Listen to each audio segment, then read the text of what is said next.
State agent হিসাবে। তো আজকে একটি বাড়ির ইন্সপেকশনে এলাম। তো এই বাড়িটি আমার একটি ক্লায়েন্ট কিনেছেন, আস্কিং প্রাইস ছিল 350। সো আমরা ওই প্রাইসে এই বাড়িটি কিনতে এবল হই। তো আপনি দেখতে পাচ্ছেন এখানে ইন্সপেক্টর এসেছে। এখন আমরা বাড়ির ভিতরে ঢুকবো। তো ইন্সপেকশনে যা হয় আর কি, বাড়ির স্ট্রাকচার, ফাউন্ডেশন, রুফ, এগুলো সব কিছু ওরা দেখে এবং প্লাম্বিং এসব ওভারঅল জিনিসটা আর কি অ্যাসেস করে আর কি।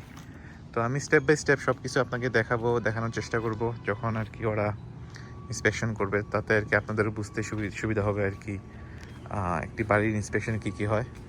তো একটু কুইকলি বাড়ির পিছনটা আমি দেখাচ্ছি আপনাদের। এটি বাড়ির পিছন, এটি 2টি কার গ্যারাজ আছে। বাড়িটি পুরোপুরি ব্রিকের বাড়ি এবং একটি লং ড্রাইভওয়ে। সোফার দেখতেছি সব কিছু ঠিক আছে, রুফ নতুন।